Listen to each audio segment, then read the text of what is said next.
mchungaji wangu. Mchungaji wangu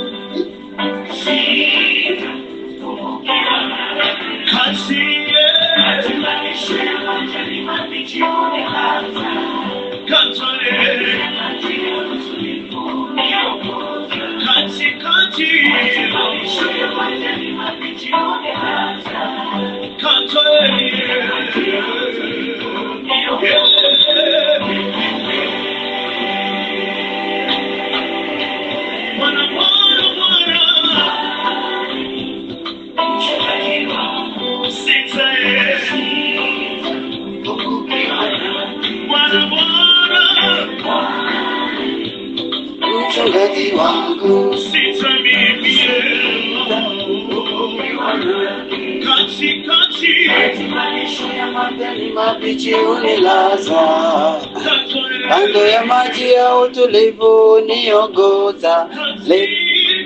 Malisho ya majani mabichi unilaza, miti ya utulivu niongoza. Haleluya, watu wa Mungu aliye hai, tumsifuni Yesu Kristo. Na hakika Bwana ni mchungaji wetu, hatutopungukiwa na kitu. Karibuni sana wapendwa mahali hapa Jerusalem Family TV, ambayo ni huduma ya uinjilishaji kwa njia ya vyombo vya habari. Tunakukaribisha mno katika maombi yetu ya siku 5, maombi ya kuunganisha ardhi yako na upako wa ardhi ya eneo la kongamano. Maombi ya kuunganisha ardhi yako na upako wa ardhi ya eneo la kongamano. Naitwa Mwalimu Petro. Kama ndio unanipata kwa mara ya kwanza, niko Arusha nchini Tanzania. Leo ni siku ya 5 ya maombi yetu na ni siku ya hitimisho la haya maombi. Ni siku ya 5 na ni siku ya hitimisho. Mtu wa Mungu, hakikisha mahala ulipo umeandaa mchanga kidogo wa eneo lako au yale maeneo unayoyaombea, maana tunaendelea kuutumia katika kuombea. Na kwa kuwa leo ni siku ya mwisho, pia nitatoa maelekezo hapo baadaye namna sasa baada ya kumaliza haya maombi mchanga wako unatakiwa ufanyaje. Nitatoa hayo maelekezo hapo baadaye. Watu wa Mungu, tufungue kwa sala, tuanze rasmi maombi yetu. Kwa jina la Baba, la Mwana, na Roho Mtakatifu, amen. Tunakushukuru Mungu, tunasema asante kwa ajili ya wakati ya Bwana ambao Mungu umetukusanya watoto wako kutoka maeneo mbalimbali kwa ajili Bwana ya kwenda kuanza haya maombi. Tunakushukuru Mungu kwa ajili ya upendo wako na uaminifu wako ambao Bwana umeendelea kuja katika maisha yetu. Tunakushukuru Mungu kwa sababu wewe ni mtakatifu na hakuna Mungu aliye mtakatifu kama wewe. Tunakushukuru Bwana kwa sababu ya hekima iliyoko kwako. Tunakushukuru kwa ajili ya upole uliopo kwako. Tunakushukuru kwa ajili ya wema ulionao. Tunakushukuru kwa ajili ya utakatifu ulionao. Tunakushukuru kwa ajili ya nguvu, mamlaka na neema zote Bwana ulizo nazo. Rimo shakaraba. Tunarudisha sifa na utukufu kwako. Tunasema asante Baba hata kwa ajili ya siku hii ya leo. Ikiwa ni siku ya 5 ya haya maombi, Bwana umetukusanya mahali hapa watoto wako kwa ajili ya kuendelea kuyadhamia mbele zako. Tunakushukuru Mungu kwa ajili ya nguvu zako Roho Mtakatifu, upako wako na upendo wako ambao Bwana umetujalia katika haya maombi. Asante Roho Mtakatifu, tangu tulipoanza ile siku ya kwanza ulikuwa na sisi, siku ya pili ulikuwa na sisi, siku ya 3 ulikuwa na sisi, siku ya 4 ulikuwa na sisi, na leo siku ya 5 unaendelea kuwa na sisi. Bwana, pokea sifa, heshima na utukufu. Yamefanyika mengi mahali hapa Bwana. Ziko shuhuda maelfu na maelfu za matendo makuu uliyowatendea watoto wako walioko hapa. Ndio maana Mungu leo tuko hapa kukurudishia utukufu. Tuko hapa kukushukuru. Tuko hapa kukusifu. Tuko hapa kukuabudu na kukuinua mfalme wa amani. Tunanyenyekea kwako. Tunaomba hata toba maeneo ambayo Bwana hatujafanya ilivyopaswa. Ripo shamanda, rika sakaraba, rika riakatama, risha mandarabo, kora makashemanda. Yesu turehemu, risha manda. Baba turehemu, rimo shaka. Baba tuhurumie, karaka sheke. Baba tuoshe kwa damu ya mwanao. Risa manda, Baba turumie. Rapokora mandaka, Baba tuoshe kwa mkono wako. Ritiramaka moshaka, Baba tushike na utuinue kwa upya. Rikatakase, ili Bwana tusimame. Rapaka moyo, ili tujifunze tena neno lako. Rika mokota, katika uwepo wako. Raka shandekema, na katika nguvu zako. Ripoka mosha, achilia mafuta yako. Ripoka bonda, ili Bwana uendelee kuzungumza na sisi. Rimonda bota, tuendelee kujengwa na kuimarishwa. Raka shekema, upako wa maombi. Ramakasha, upako ushuke. Rikandaka, mahala ulipo. Raka tekema, uguse ardhi yako. Rika shekema, ritarabosha. Roho Mtakatifu, roho wa uumbaji, achilia roho ya uumbaji kwenye ardhi ya mtoto wako. Rimosha manda, ili kile kinachotendeka hapa ripokomo kitendeke na kwake. Rakate, kitakachotendeka tarehe 30 Agosti kwenye kongamano. Ribosha manda, kikatendeke na kwenye maisha ya mtoto wako. Ropokomosha, we count on you Lord, tunakutegemea. Ripokobosha, we count on you. Rimonda taka, we count on you. Riposha manda, tunakutegemea. Ratereboshaka, rikitamayeke, ribosha taraba, ripora pakata, raka sekema, oraboshaka. Asante Bwana, asante Bwana, asante Bwana, asante Bwana, asante Bwana, asante Bwana, asante Bwana, asante Bwana. Rapa shakaraba, karabu shaka. Asante Bwana. Randa kasaka. Haleluya watu wa Mungu. Haleluya kanisa la Mungu aliye hai. Tumsifu Yesu Kristo watu wa Bwana. Tumsifu Yesu Kristo kanisa la Mungu aliye hai. Karibuni sana wapendwa. Leo ni siku ya 5 ya maombi yetu mazuri ya kuunganisha ardhi yako na upako wa ardhi ya eneo la kongamano. Kumbuka tarehe 30 mwezi wa 8, yani mwezi ujao, tarehe 30 tutakuwa tuna kongamano letu la maombi na shukrani. Kongamano hili ni kongamano maalum la kutukutanisha pamoja wana Yerusalemu wote tulioko hapa. Wewe unayenisikiliza muda huu, wewe ndio mwana Yerusalemu ambaye kongamano hili lina lengo la kutukutanisha pamoja. Tunakutania pale Dar es Salaam, jiji la Dar es Salaam, capital business in Tanzania, jiji la kibiashara Tanzania. Tunakutania hapo kwa ajili ya kushukuru na kuomba tena mbele za Mungu. Maisha yako, maisha yangu yanajengwa kwa gharama kubwa ya maombi na neno. Hivyo tukaribie siku hiyo, tuje tujenge maisha yetu kwa gharama ya neno na maombi. Ni siku moja tu inayotosha kubadilisha maisha yako na kuandika historia mpya kwa uzao wako na kizazi chako kijacho. Wapendwa, unaweza ukakaribia kuja, na tunakuja kwa utaratibu wa kujisajili. Kwa ulioko ndani ya Dar es Salaam gharama ni shilingi 30,000, na ulioko nje ya Dar es Salaam gharama ni shilingi 60,000. Yani chakula na malazi kwa siku 2. Na namna ya kujisajili, unatuma meseji kwenda namba 0719086017, 0719086017. Unaandika neno naomba kujisajili. Baada ya hapo utasajiliwa na utakuwa allowed kuweza kuja kwenye kongamano tunalolifanyia Dar es Salaam, Kigamboni, Kibada. Karibuni sana wapendwa, Mungu akatuhudumie. Leo ikiwa ni siku ya 5, tunaendelea na maombi yetu. Mungu akubariki sana, na ninakushukuru kipekee kwa kuwa umeendelea kuungana na sisi katika kuomba.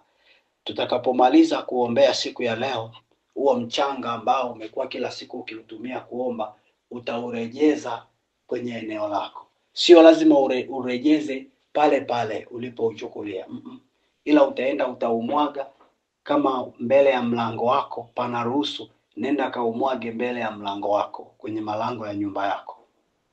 Kama mlango wako mbele yake kuna tiles, Sasa hiyo ni changamoto, hutoweza kufanya hivyo. Au pana pavement, hutoweza, itabidi tu umwage sehemu ambayo kuna ardhi. Ila kama mbele ya mlango wa nyumba yako, aidha wa geti au mlango wa kawaida, mbele yake pana hali ya kitifutifu cha mchanga au cha udongo au cha vumbi ambacho kinakuruhusu kumwaga, umwage hapo, na utakapo umwaga utakuwa tayari umesharejesha ile nguvu ambayo ilikuwa tukiiombea, itachangamana na ardhi ya hapo na vyote vitapiaishwa katika neema ya Bwana. Kwa watu wa Mungu, baada ya haya maombi utafanya namna hiyo. Kama ulikuwa unaombea maeneo matano tofauti, utarejeza pote. Kama ni shamba, utaenda utamwaga lile eneo la kuingilia shambani, utaumwaga hapo. Kama ulikuwa unaombea duka lako, utaumwaga pale mbele ya duka. Kila mmoja kadiri ya eneo alilokuwa anaombea, maana tunatofautiana uhitaji. Na huu mchanga wako nilio nao wa Dar es Salaam, huu wenyewe nitaendelea kuwa nao, kuendelea kuombea mpaka siku ile ya kongamano tutakapoenda Dar es Salaam, ndipo tutaurejeza kwenye ardhi ya jiji la Dar es Salaam kwa ajili ya kuendelea kuchota upako wa baraka ambazo Mungu atamimina siku hiyo ya kongamano. Tunasonga mbele na maombi yetu, na somo letu linalotuongoza kwenye haya maombi, somo letu linaitwa kujifungua kwenye laana ulizotamkiwa kwenye ardhi na kujitamkia baraka kwa njia ya damu. Kujifungua kwenye laana ulizotamkiwa kwenye ardhi na kujitamkia baraka kwa njia ya damu. Kujifungua kwenye laana ulizotamkiwa kwenye ardhi na kujitamkia baraka kwa njia ya damu.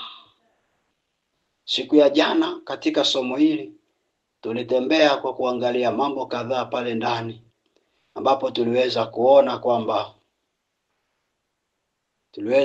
kwamba ile siku ya jana matokeo kadhaa ambayo ardhi yako inaweza ikafungwa kwa kupitia matamshi ya maneno, na tukapata nafasi ya kuombea kuondoa kila maneno machafu ambayo yalitamkwa kwa ajili ya ardhi zetu, na tukajitamkia maneno mapya, kwa sababu mauti na uzima viko katika uwezo wa ulimi.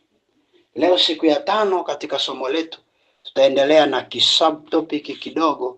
subtopic ndogo ambayo tutaendelea nayo, inaitwa ita damu ya Yesu ikusaidie kukipata kitu chako kilichopotelea ardhini. Ita damu ya Yesu ikusaidie kukipata kitu chako kilichopotelea ardhini. Hichi ndio kipengele chetu cha leo tutakachojifunza na kuombea. Ita damu ya Yesu ikusaidie kukipata kitu chako kilichopotelea ardhini. Ita damu ya Yesu ikusaidie kukipata kitu chako kilichopotelea ardhini. Kwenye maisha kuna baadhi ya vitu vyetu ambavyo vimepotelea ardhini. Kwenye maisha kuna baadhi ya vitu vyetu ambavyo vimepotelea ardhini kutokana na sababu mbalimbali. Vingine vimepotelea ardhini kwa sababu sisi wenyewe tumesababisha vipotee, na vingine vimepotelea ardhini kwa sababu vimepotezwa na maadui zetu katika ulimwengu wa roho.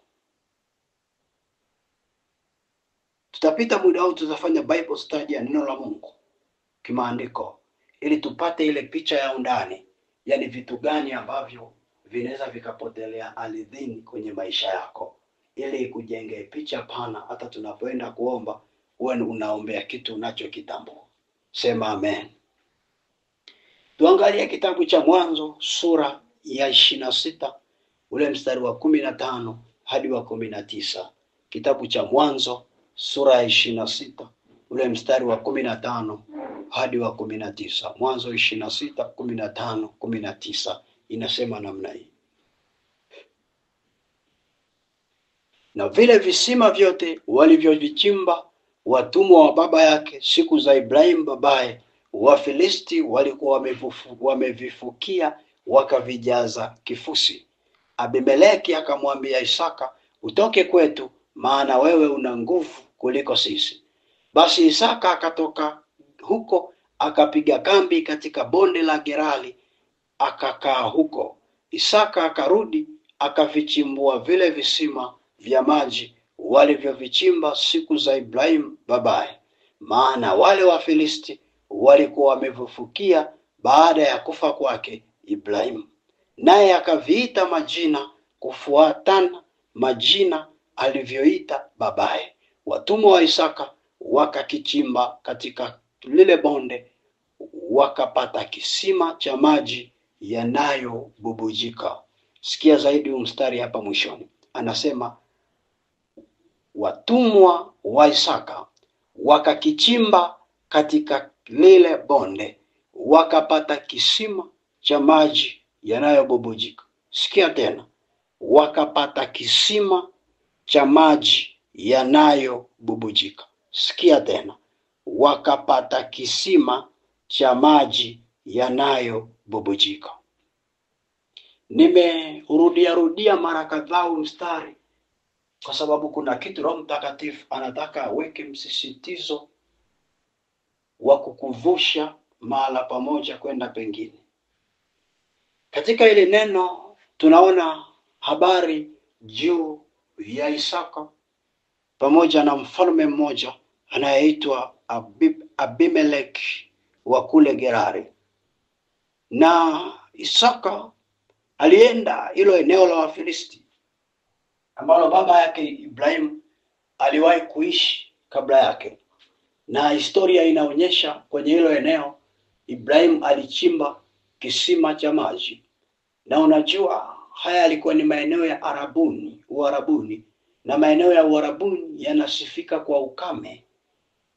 Kwa Ibrahimu, kwa sababu ya ule ukame, Mungu alimpa neema akachimba kisima kinachobubujika maji eneo la jangwa. Ni kitu ambacho hakikuwa cha kawaida kuchimba kisima kinachobubujika maji ya kutosha ya kunywa yeye, watu wake na wanyama wake eneo la jangwa. Haikuwa rahisi.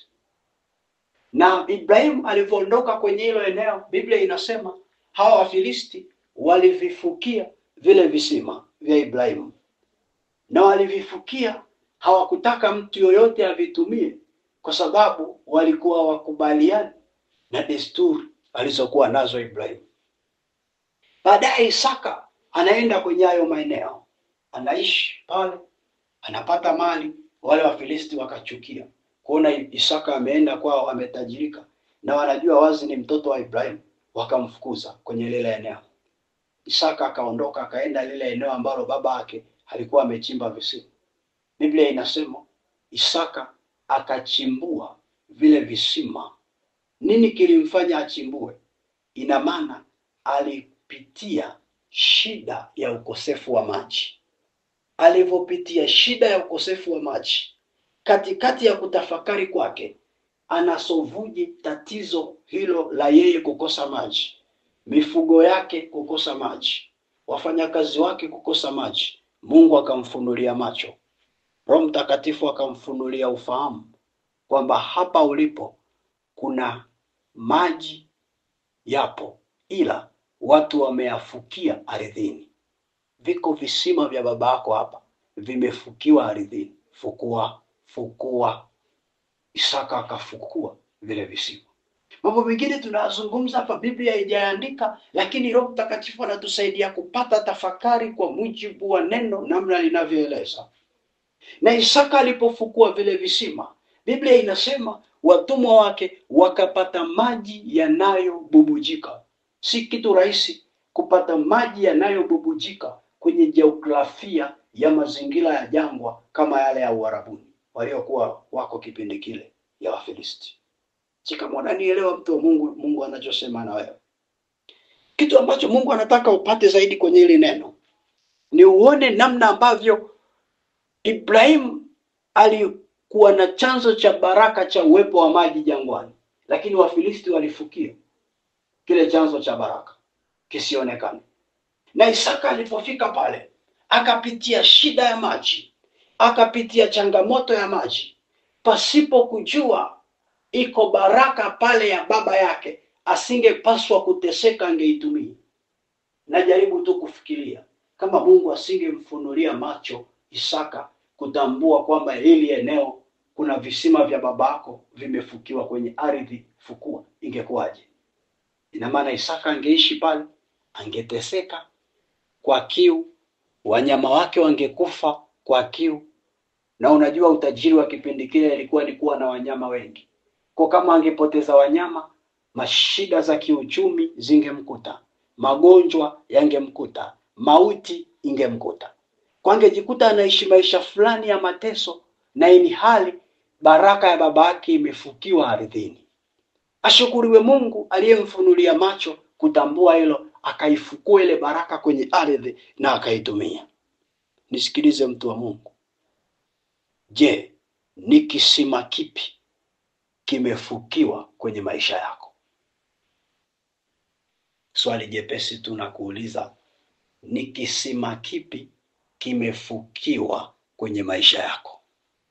Nisikilize vizuri mtu wa Mungu. Adui ana tabia ya kupanda magugu kwenye maisha ya watu. Adui ana tabia ya kupanda magugu kwenye maisha ya watu. Kila unapolisogelea lango lako la kuona mema, adui ana tabia ya kuja kupanda magugu kwenye hilo lango ili usione mema. Na ndio maana Isaka alipofika kwenye hili lango, adui akampandia magugu ya kukataliwa. Akakataliwa na watu wa lile eneo, wakamwambia ondoka kwetu.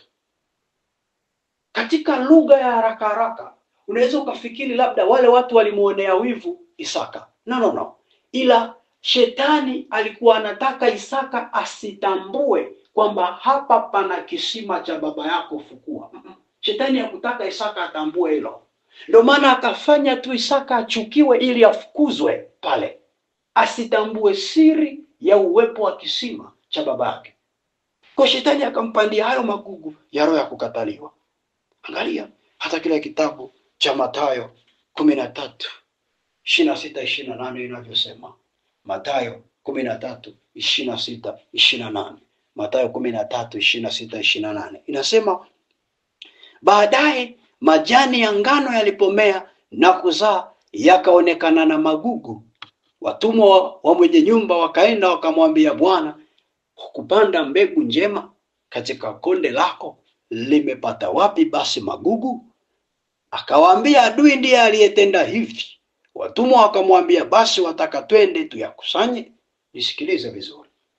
Watumwa wanaona magugu shambani, wanaenda kumuuliza bwana wao, Bwana, wewe ndio uliyepanda magugu? Sisi tulipanda mbegu nzuri, haya magugu yametoka wapi? Bwana wao anawaambia, sio mimi, ni adui ndiye aliyepanda. Na ndio maana Isaka alipofika kule Gerari, Bwana alikuwa amemkusudia mema kukutana nayo, ila adui akaenda akapanda magugu ya roho ya kukataliwa. Watu wa Gerari wakamkataa. Lengo ni nini? Asione kisima. Asione kisima. Maana katika kuchimbua kisima na kukipata, kuna yeye kuingia kwenye level ya agano la Ibrahimu. Kwa adui alikuwa anamtaka Isaka asiingie kwenye level ya agano la baba yake alilopewa na Mungu, aende kwenye njia yake nyingine ili amchinjie huko. Kwa sababu moja ya kazi ya shetani, ana tabia ya kuchunguza hatima za watu, na akiona hatima ya mtu huyu ipo eneo hili, anamtengenezea huyo mtu mazingira ya kumfarakanisha na watu wa hilo eneo, ili huyo mtu aondoke hapo apishane na hatima yake. Na ndio maana kuna watu wengi sana wamejikuta tu wanasikia kuondoka maeneo kinyume na mkono wa Mungu. Anaondoka kwenye eneo huku ndani yake hana amani. Kwa nini anaondoka? Lakini watu wa hilo eneo wanamkataa. Na ndani yake anasikia kabisa kuna ishara inamwambia wewe ni wa hapa, ila watu wanamkataa. Anasikia kukosa amani kuondoka, ila anasema lakini sasa tajilazimishaje nikae huku watu hawanitaki, wacha tu niende. Nisikilize vizuri. Kukosa amani ni ishara ya Roho Mtakatifu kwamba wewe sio wa kuondoka hapo. Siku zote ukiwa kwenye eneo ukiwa kwenye nafasi, ukiwa kwenye position, na ukaona watu walioizunguka hiyo position wanakukataa, hawakuungi mkono, lakini ndani yako unasikia amani kukaa hapo, hata kama watu hawakutaki, wanakutengenezea visa uondoke. Nisikilize vizuri, endelea kukaa. Katikati ya kukaa kwako kitaeleweka tu. Hata kama hawakutaki, Bwana atakuinulia wanaokutaka. Hata kama akiinua mmoja, shikamana naye. Mwisho wa siku ushindi uko mbele yako. Oh, haleluya! Wana wa Mungu ali hai. Kanda arabu shaka. Nafahamu shuhuda ya mtu mmoja, niliwahi kukutana naye kwenye huduma. Huyo mtu alikuwa anafanya kazi sehemu fulani, na ghafla tu mfanyakazi mwenzake akaanza kumtengenezea visa vya kutaka afukuzwe kazi. Akamsingizia kesi ya wizi, akaenda kumshtaki kwa mabosi wa ofisi kwamba fulani ni mwizi. Wale mabosi wakamwambia sawa, tutaisikiliza hiyo kesi, lakini hawakuisikiliza. Yule mama akachukia, akaenda kutunga kesi nyingine juu ya huyo mpendwa, kwamba tena akamtungia tena kesi ya wizi nyingine ya pili. Wale watu walivyoona ametunga ya pili wakapuuzia, akatunga ya tatu, akatunga ya nne, akatunga ya tano. Zilipofika kesi 5 za wizi juu ya yule mama, akatengeneza na mazingira ya mashahidi wa uongo. Wakaitwa wale mashahidi, wakatoa ushahidi wao pale. Yule mama akawa hana mtetezi, akanitafuta, akawa akiendelea tu kunishirikisha yanayoendelea. Mimi namtia moyo, namwambia wacha tuombe, Mungu atakupambania. Siku moja akanipigia akasema, leo nimeitwa kwenye kikao, wameitwa na watu kutoa ushahidi. Kila mtu ametoa ushahidi wa uongo juu yangu. Nimelia sana, na nikagundua kumbe hapa ofisini kila mtu anipendi. Nikamwambia usiache hiyo kazi, tulia, Mungu ataimaliza mwenyewe. Yule mama aliyekuwa anamtungia makesi akasema, nataka afukuzwe kazi. Asipofukuzwa kazi, mimi ndio taacha hii kazi. Na yule mama alikuwa ni watu fulani kazini wenye vielele, kupenda kujisogeza kwa mabosi na kujiona yeye ni bora kuliko staff wote. Kwa akawa anawatisha mabosi kwamba msipomfukuza mimi taacha, kwa sababu anajiona yeye ni best kuliko wafanyakazi wote. Watu hivyo wakosekanagi ofisini. Basi wakasema sawa, tutakaa tarehe fulani tutatoa uamuzi wa mwisho. Yule mama akanitafuta, akanishirikisha, akaniambia yule mtu anayenisingizia amesema wasiponifukuza yeye ndiye ataacha, na kama unavyojua baba, huyo mtu anakubalika sana ofisini kuliko mimi. Kwa kweli kwa sababu ametoa ile kauli, sidhani kama mabosi wanaweza wakampenda. Wanaweza wakanipenda mimi wakamwacha yeye. Kwa kweli wakanimtoa yeye, lazima wanitoe mimi. Nikamwambia twende tuombe. Tukiwa tunaomba, mara Mungu akamuinulia yule mama mpendwa mlinzi wa getini. Mlinzi wa getini ndiye akawa shahidi wa kwenda kumtetea. Cha ajabu, ushahidi wa yule mlinzi wa getini ukawa na nguvu kuliko mashahidi wote aliyowapeleka yule mama aliyemshtaki. Siku ya hukumu ilipofika, wakaitwa, akanipigia simu, tukaomba, akaenda kusikiliza hukumu.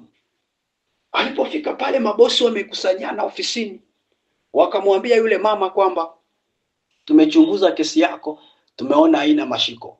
Mtu huyu asitutishie eti anasema tusipokufukuza kazi ataacha yeye kazi. Aache, kwani tumemwambia aendelee kukaa? Aache bwana. Akiacha tutatafuta wafanyakazi wengine. Kwani yeye ni bora sana paka atutishe? Kama vipi aache kazi, wewe mama endelea na kazi yako, asikusumbue. Hatutaki watu wenye mdomo na majungu kazini.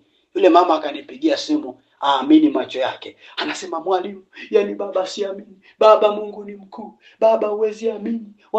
Maneno yote yule mama aliyenishtaki yamemrudia yeye. Nimeambiwa niendelee na kazi. Tukamtukuza Mungu pamoja naye. Nikamwambia, kwani ilikuwaje? Akasema, mwalimu, huwezi amini, babangu ni mlinzi wa getini ndiye aliyebaki tu kusimama na mimi mpaka dakika ya mwisho. Nikasema, hakika huyu ndiye Mungu anayejua kutumia vinyonge kuvisaidia vinyonge, kuviangusha vinavyoonekana vina nguvu. Nisikilize vizuri, mtu wa Mungu, kwa nini nimekupa huu mfano? Nimekupa huu mfano ili uone namna ambavyo watu wote wanaweza wakakukataa kwenye eneo. kwa sababu adui anakuwa amepanda magugu wa kukatae ili uondoke, ila kumbe Mungu yeye anakutaka. Na ndio maana ukiwa unajisikia kukosa amani kama yule mama alivyokuwa anajisikia kukosa amani, usifanye mapema kuondoka hilo eneo. Usifanye mapema kuondoka, endelea kuomba. Vumilia zile changamoto utakazokuwa unakutana nazo kwenye huo msimu. Kuna watu wanapita kwenye ndoa kiwango ambacho amekataliwa na mume, amekataliwa na wakwe, anabaki yuko yeye tu kwenye ndoa. Na akitaka kuchukua mabegi aondoke, kuna kitu kinamzuia usiondoke nyumbani kwako. Mtu wa Mungu, ukifikia kwenye stage ya namna hiyo ambayo kuna kitu cha kiroho kinakuzuia, si kwamba ni hisia zinakuzuia, no, ila ni kitu cha kiroho kinakuzuia kufanya maamuzi ya kuondoka kwenye position, kuondoka kwenye hiyo kazi, kuondoka kwenye hayo mahusiano, usiwe mwepesi kuondoka. Endelea kukaa. Bwana atainua mnyonge, atainua mlinzi wa getini, atainua dhaifu wa kusimama na wewe, na mwisho wa siku wale wanaokukataa yatawarudia wao. Mungu wako atakupambania. Haleluya. Wana wa Mungu ali hai, tumsifu Yesu Kristo. Wana wa Mungu, acha mchezo na vita ya ardhi wewe, acha mchezo na vita ya ardhi. Bwana anapambanaga mwenyewe kulinda ushuhuda wa watumishi wake. Sikilize polepole, utanielewa. Pointi yangu inarudi pale pale. Ni kisima kipi kimefukiwa kwenye maisha yako ambacho adui anataka uondoke hapo ili upishane nacho? Nasema hivi, ni kisima kipi kimefukiwa kwenye maisha yako ambacho adui anataka uondoke hapo ili upishane nacho? Ukiona shetani anakuwekea watu wa kukuchukia ili uondoke kwenye eneo, uondoke kwenye position, jua kwenye hiyo position kuna kisima kimefukiwa hapo. Hataki ukijue. Sikilize polepole, utanielewa. Acha nikupe mfano mwingine, itakusaidia kuelewa vizuri zaidi. Kuna mfano wa dada mmoja ambaye huyu dada aliwahi kuota ndoto amepoteza pete ya ndoa. Huyu dada aliwahi kuota ndoto amepoteza pete ya ndoa, na akawa anaitafuta kwenye mabanda ya kuku, haioni. Ametafuta pale kwenye mabanda ya kuku, haioni. Tafuta pete ya ndoa kwenye mabanda ya kuku, haioni. Ndoto hiyo ameota, akashtuka. Ile ndoto ikamtesa sana, ikamtesa mno. Akanipigia simu kuomba huduma. Kaniambia, baba, nina shida. Namwambia, shida yako ni nini? Kaniambia, samahani, kuna ndoto nimeota inanisumbua. Nikamuuliza, ndoto gani? Naomba unisimulie. Kaniambia, niliota usiku nimepoteza pete ya ndoa kwenye banda la kuku, katikati ya mavi ya banda la kuku. Nimetafuta mpaka asubuhi sijaiona. Nikamuuliza, unafuga kuku? Kaniambia, ndio. Akasema, na si kwamba hii ndoto nimeota leo. Ni siku nyingi zimepita tangu niote. Nikasema, mimi nilifikiri ndio umeota. Akasema, hapana, ni muda mrefu. Na mara baada ya kuota ndoto hii, ndoa yangu imeanza kuvurugika. Imevurugika ndoa yangu, imevurugika baba yangu, acha tu. Nikamwambia sawa, tukakaa naye kuomba. Tulivyoomba, Roho Mtakatifu akatufunulia kwamba ndoa yake imevurugika kwa sababu pete yake ya ndoa imefukiwa ardhini. Ile siku aliyoota pete yake ya ndoa imepotea kwenye ardhi, ikafunikwa na mavi ya kuku, ndio siku ambayo ndoa yake ilifukiwa ardhini. Kwa hiyo ili kurejesha raha ya ndoa yake, tuombee kupatikana kwa pete ya ndoa iliyofukiwa ardhini. Kwa hiyo hicho ndio ilikuwa kisima cha huyu mpendwa kilichofukiwa ardhini, ni pete yake ya ndoa. Nisikilize vizuri. Ina maana ukikipata kitu chako kilichopotezwa ardhini, hali yako itabadilika kuwa nzuri. Nasema hivi, huyu mtu alikuwa anateseka kwenye eneo la ndoa kwa sababu pete yake ya ndoa aliota imefukiwa ardhini. Ndoa yake ilikuwa imefukiwa ardhini. Tulipoomba kuipata pete yake iliyofukiwa ardhini, mume wake alirudi na ndoa ikakaa salama mpaka leo. Kwa hata wewe mwenyewe unayenisikiliza hapa, utakapopata kitu chako kilichofukiwa ardhini, hiyo hali inayokutesa ambao wewe ndio unayejua itaondoka na hali nzuri itakuja. Utanielewa tu pole pole. Wewe tafakari tu kwenye akili yako, ni kitu chako kipi? Ni kisima gani kimefukiwa ardhini? Naamini kwa mifano niliyokupa umeshaelewa. Na ndani yako kuna vitu Roho Mtakatifu anakusemesha. Yamkini ulifukia wewe hicho kitu ardhini, au kuna watu walifukia. Unahitaji kufukua. Isaka alipofukua kisima cha baba yake, Biblia inasema alipata maji yanayobubujika. Na wewe leo utakaposimama kufukua hicho kitu chako kilichofukiwa ardhini, utapata maji yanayobubujika. Maji ni ishara ya uzima. Utapata uzima kwenye maisha yako. Maji ni ishara ya Roho Mtakatifu. Utampata Roho Mtakatifu kwenye ardhi yako. Maji ni ishara ya uhai. Utapata uhai kwenye ardhi yako. Ninakutangazia baraka kwenye ardhi yako iliyolaniwa. Ninakutangazia uzima kwenye ardhi yako iliyo na mauti. Ninakutangazia uhai kwenye ardhi yako iliyo na ufu. Ninakutangazia ushindi kwenye ardhi yako iliyoshindwa. Na Bwana akakusaidia kikaonekane leo. Kilichofukiwa kikapatikane katika jina la Yesu. Sema amen. Mtu wa Mungu, kama amen yako uliyosema nayo una uhakika nayo, kamata mchanga wako. Kamata mchanga wako mala unaponisikiliza. Kuna mtu anasema, mwalimu anasemaje? Nasema hivi, kamata mchanga wako. Raka sheke. Kamata mchanga wako mkononi. Tunachoenda kukifanya muda huu, tutaenda kufanya muda huu kazi ya kufukua kila kilichofukiwa chini kwenye maisha yetu. Tunaenda kukifukua majira haya. Kila mmoja amepata uelewa.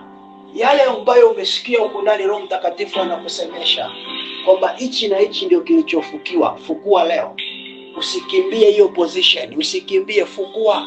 Tutabanana hapo hapo hadi kieleweke. Kama walizani ukiondoka watabaki wapumue, uondoki, utabaki hapo hapo. Tutabanana hadi kieleweke. Wacha tufukue visima. Walitaka uondoke, leo kisima kikifukuliwa wataondoka wao. Walikuwa wamekudharau, watakuja kuonyesha heshima. Abimeleki alirudi kumwambia Isaka, naomba tupatane, maana Mungu wako ana nguvu kuliko wa kwetu. Ni wakati wa wao kutambua Mungu wako kwenye ardhi hiyo ulioshika ana nguvu kuliko Mungu wao. Ni wakati wa Mungu wako kuheshimika kwenye hiyo ardhi. Miungu mingine imeheshimika, imetosha. Ni wakati wa Mungu wako kuheshimika. Karamashandarabosaka. Ramanderebosha. Ripo rabakariandaka sakarabo. Sema haya maneno, mtu wa Mungu. Sema, Mungu Baba. Sema tena, Mungu Baba. Ninasogea mbele zako umuda, Bwana. Ninakushukuru kwa ajili ya upendo wako pamoja na wema wako. Sema, Bwana Yesu. Ninakushukuru kwa ajili ya hili neno. Baba, nimesikia nami nimetambua. Ni kweli kabisa kuna vitu ambavyo vimepotelea ardhini. Kuna vitu ambavyo kwenye maisha yangu vimefukiwa ardhini. Sema, Mungu, ninasogea kwako katika jina la Yesu. Bwana Mungu, ninajifananisha na yule mtu aliyepewa talanta moja akaifukia ardhini, akaogopa kuzalisha. Matokeo yake alipata hasara. Mungu uliye hai, nami ninakuja kwako siku ya leo. Ninaomba toba na msamaha. Kila nilichofukia kwenye ardhi, ninaomba Mungu nisamehe kwa huruma yako na rehema zako. Baba, yamkini kuna wakina Abimeleki. Sema, Baba, yamkini kuna wakina Abimeleki ambao wamefukia visima kwenye maisha yangu. Hawataki nione baraka, hawataki nione mema. Mungu, ninaomba uwasamehe kwa huruma yako.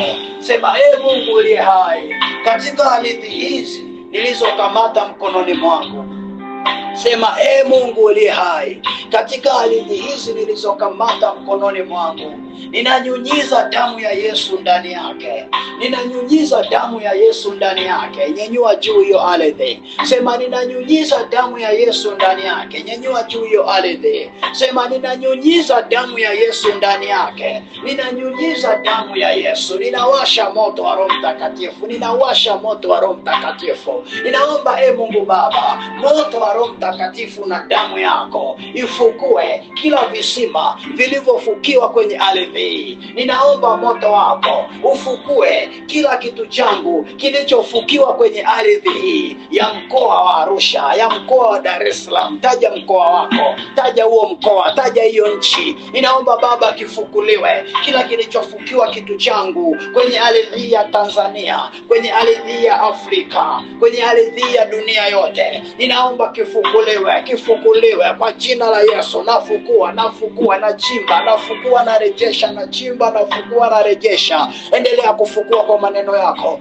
Endelea kufukua, endelea kufukua. Usiwe mvivu wa kuomba. Endelea kufukua mtu wa Mungu. Endelea kufukua mtu wa Mungu. Usiwe mvivu wa kuomba. Endelea kufukua, endelea kufukua. Haya, endelea kufukua, endelea kufukua. Fukua, fukua, fukua, fukua. Kila kilichochimbwa, kitu chako kilichochimbiwa chini bila wewe kujua au kwa kujua, fukua, fukua kwa jina la Yesu.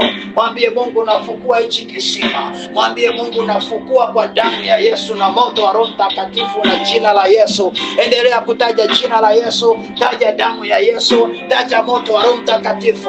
Usisha kwenye huko kufukua, usisha kwenye huko kufukua. Kadiri unavyofukua na vinafukuka kweli katika ulimwengu wa roho, vinafukuliwa, vinafukuliwa kwa jina la Yesu Kristo. Visima vya wokovu vifukuliwe kwenye hiyo nyumba, kwenye huo ukoo. Hicho kisima cha wokovu kilichofukiwa chini kifukuliwe kwa jina la Yesu. Kisima cha magonjwa, kisima cha magonjwa, rabo shaka, uzima uliofukiwa chini ukaachiwa magonjwa, tunafukua huo uzima. Kisima hicho tunafukua cha uzima. Magonjwa yapotee sasa kwa jina la Yesu. Kisima tunafukua cha utajiri, cha utajiri. Kisima cha kumiliki na kutawala. Haya, fukua, fukua, fukua, fukua, fukua kwa jina la Yesu Kristo. Ramashakarabu. Baba, tunaomba utende kazi Bwana kwa kila mtoto wako aliyoko hapa. Naomba Bwana utende kazi. Fukua visima vyote Bwana ya maisha ya watoto wako. Ramandeke shakaraba, rikayakandeke se, rikorabo shandaraba, ripapapa, remonda karabusha. Fukua, fukua mtu wa Mungu kila aina ya kisima ambacho unasikia huku ndani Roho Mtakatifu anakusemesha. Fukua hicho kisima, usijizuie.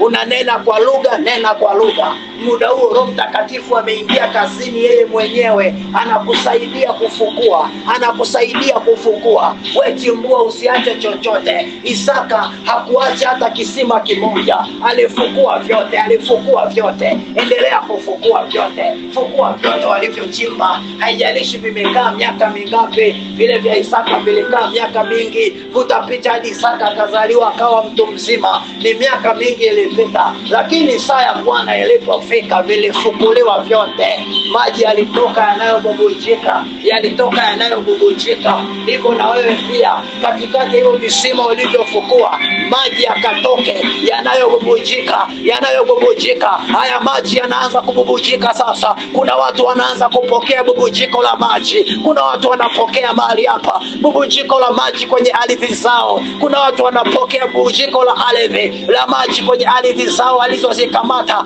Ardhi hizo zinapokea bubujiko la maji. Bubujiko, bubujiko, bubujiko, bubujiko. Pokea, pokea, pokea, pokea bubujiko la maji kwenye ardhi yako. Pokea kwa jina la Yesu. Huo ukame, huo ukame iliitwa dry land, iliitwa dry land, dry land. Tunaondoa hiyo dry land, dry land tunaondoa. Tunaweka spring land, tunaweka spring land.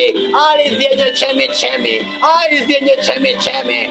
Ora pashekerebo, ardhi inayonyesha mvua, ardhi inayoleta kijani, ardhi inayootesha mimea na kustawisha, ardhi ambayo wanyama wa kondeni wanakula na kusaza, ardhi yenye kuchimbua dhahabu, fedha na umande, ardhi yenye uzima na kumwabudu Bwana. Ardhi hiyo tunaichimbua kwenye maisha yako. Pokea hiyo ardhi kwa jina la Yesu. Bubujiko, pokea hapo ulipo. Pokea kwa jina la Yesu. Pokea we dada, pokea we kaka, pokea we mama, pokea we baba, pokea vijana wazee, pokea watoto kwa jina la Yesu. Pokea kwa jina la Yesu. Pokea ardhi yako, pokea ardhi yako, pokea ardhi yako, pokea kwa jina la Yesu. Kila mahala hadi uko uliko, pokea kwa jina la Yesu. Pokea hadi wewe unasikiliza kwa mwenzako, pokea kwa jina la Yesu. Ni saa imefika ya ardhi yako kububujisha maji. Ibubujishe kwa jina la Yesu. Hata ile tarehe 30 mwezi wa 8 siku ya kongamano, tunaomba ili bubujiko la maji likawepo. Ile tarehe 30 mwezi wa 8 siku ya kongamano katika ardhi ya Dar es Salaam, Kigamboni, Kibada, Baba, bubujiko likawepo, likaje na kwenye ardhi zetu, likawe connected in the name of Jesus. Katika jina la Yesu Kristo Nazareti, Bwana tunaomba Mungu hata tutakaporejesha mchanga huu kwenye ardhi za maeneo yetu, Baba tunaamini umeshafanya, umeshatenda, umeshaweka bubujiko, umeshaweka sawa na yale yote tuliyokuwa tunaombea siku zote. Baba, utukufu na heshima, enzi, kibali na mamlaka vina wewe, maana ngome za adui zimeanguka, ngome za mapepo zimeanguka, mamlaka za giza zimeanguka, ushindi katika damu ya Yesu umesimama, utukufu wa Mungu umedhihirika katika jina la Yesu Kristo. Ramashandarabosaka rakaterebo shanderebo shandaria kandarabosha ramonde kerabosha. Nilitaka kumaliza lakini kuna kitu ambacho Roho Mtakatifu ananionyesha kitambaa cheusi. Ananionyesha kitambaa cheusi kinafukiwa kwenye ardhi. Roho Mtakatifu ananionyesha kuna mtu yuko hapa aliwahi kufukia ilizi kwenye ardhi. Roho Mtakatifu anaonyesha kuna mtu yuko hapa aliwahi kufukia ilizi kwenye ardhi, na tangu haya maombi yameanza amekuwa anasikia nafsi yake inagombana juu ya jambo hilo. Roho Mtakatifu anasema chukua jembe, kachimbue pale ambapo uliwahi kufukia hiyo ilizi, kapachimbue. Itakuwa ni ishara ya kwamba umeiondoa kwenye eneo lako. Mtu ulioko hapa ambaye unanisikia, kitu chochote ulichowahi kufikia chini, nenda kachimbue. Bado yuko mmoja anakataa. Roho Mtakatifu anasema kachimbue. Uliona kabisa, na yuko mwingine akuchimba yeye, ila akilichimbwa na ndugu yake na akaona wanavyochimbia, ila ni kwenye ardhi yake ambayo yeye sasa hivi anamiliki. Bwana anasema kachimbue hicho kitu. Kachimbue. Ni saa yake ya kutawala. Hataki kushirikiana na sanamu. Ni saa yake, mpe nafasi, kachimbue. Ndio.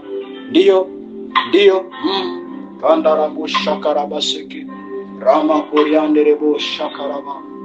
Haleluya Bwana. Ndio Bwana. Ramandekerabosha rikaramashekerebosha rikataramashekerebo rikataramandekeryaka sabarabosha rimaka mandarabosha karabasiki rimokorabasha mandarabosha karaba rikataramandakariyaka sekerebo. Roho Mtakatifu anazungumza na mwanamke mmoja ambaye amekuwa akitupa taulo zake vibaya. Nikisema taulo, wanawake wananielewa. Amekuwa akizitupa taulo zake vibaya. Roho Mtakatifu anasema kuanzia leo jirekebishe. Ni watu wengi wamekuwa wanakusemesha kutupa taulo ni vibaya, hauelewi. Ina maana sana kwenye ulimwengu wa roho. Unapotupa taulo vibaya, maadui wanaokota kwenye ardhi na wanafanyia vitu vichafu. Roho Mtakatifu anasema anza kuchoma moto hizo taulo kama wanawake wenzako ambao wamekuwa wakikushauri katika jina lake.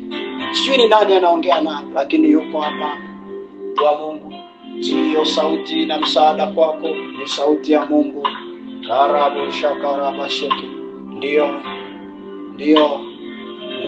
Roho Mtakatifu pita. Semesha maisha yetu Roho wa Mungu. Riakanda bushaka. Kuna mtu yuko hapa waliwahi kuuza ardhi kwenye familia yao, wakakubaliana kugawana fedha, lakini yeye akachukua fedha nyingi kuliko wenzake akawadhulumu, na matokeo yake wenzake wakamlalamikia miaka mingi hajawahi kuwalipa. Roho Mtakatifu anasema leo watafute, waombe msamaha. Watafute ndugu zako waliowahi kuwadhulumu ardhi, waombe msamaha. Roho Mtakatifu anasema watafute, waombe msamaha, kwa sababu uliwakosea, uliwajeruhi. Ni kweli hiyo fedha hauna ya kuwarudishia. Ni kweli yule mtu ulimtapeli ardhi, ila Roho Mtakatifu anasema rudi, kaombe msamaha, kaombe msamaha, kaombe msamaha, kaombe msamaha. Usiwe mgumu, usiwe mzito, kaombe msamaha. Karamasha karabo rakatamashe rakakaka rikandakasa rebosha karaba rikosha karaba rebora bashara baba baba yereko yakatama yekenda ribosha mandakasi ribosha darabosha. Tamka tu maneno ya shukrani mahala ulipo. Anza kufungua kinywa chako. Tumia hizi dakika kumshukuru Mungu. Hebu shukuru tu mbele za Bwana. Hebu shukuru mbele za Bwana kwa yale yote aliyotutendea siku hizi 5. Shukuru. Imekuwa siku 5 za ushindi, siku 5 za ukombozi, siku 5 za kuondoa laana kwenye maeneo yetu na kuweka baraka. Kila baraka tuliyotamka kwa damu ya Yesu imewekwa. Hebu shukuru. Ukiweza kupiga magoti kumwambia Mungu asante, piga magoti, shukuru. Ukiweza kusujudu, kuinama, kuinuka, kutembea, wewe shukuru tu mbele za Bwana. Mwambie Mungu asante, wewe ni mkuu na mshindi. Mwambie wewe ni Adonai, Alfa na Omega. Mtajie majina mazuri kadri unavyoweza. Mlembe kwa majina mazuri, mpambe kwa majina mazuri. Mwambie Mungu unampenda, wewe ni mzuri, ni mwaminifu, ni mtukufu, ni mwenye nguvu. Hakuna kama yeye. Msifu kwa lugha yako, kwa Kiingereza, kwa Kiswahili, kwa lugha yoyote unayoweza. Msifu, mtukuze. Mwambie tu asante, muinue. Anapenda kuinuliwa. Muinue huyu Mwokozi, maana yote aliyofanyika ni yeye amefanya, hakuwa mwanadamu. Baba uinuliwe, ama hakika uinuliwe Jehova. Ndivyo tunavyokunyenyekea wewe Bwana, tukienda kinyume hata na roho zote za visasi na malipizi. Katika jina la Yesu tunaomba vikae mbali nasi ye Bwana. Damu yako ituzunguke. Izunguke madhabahu ya Jerusalem Family TV. Izunguke tarehe 30 Agosti. Izunguke kila mtoto wako aliyoko hapa. Baraka zako Mungu zimshukie kila aliyesikiliza haya maombi na zikae naye kwenye ardhi yake kama tulivyoomba, katika jina la Baba, Mwana na Roho Mtakatifu. Kila mwenye pumzi aseme amen. Ubarikiwe sana. Tumefika tamati ya maombi haya. Naitwa Mwalimu Petro. Mawasiliano yetu yako kwenye magrupu yetu hapa. Una ushuhuda, unataka kushuhudia, karibu uweze kushuhudia kile ambacho Mungu amekutendea kwenye haya maombi. Usifiche ushuhuda. Shuhudia ina maana kubwa sana. Kuna watu kwa kuficha shuhuda matatizo yalijirudia tena. Kuna watu kwa kuficha shuhuda walizuia ushindi. Shuhudia, na ndivyo Mungu atakapodhihirisha ushindi wako zaidi. Naendelee kukutunza. Tukutane kwenye kongamano Dar es Salaam. Jisajili kupitia namba 0719086017. 0719086017. Tuandikie neno naomba kujisajili. Mungu akubariki sana.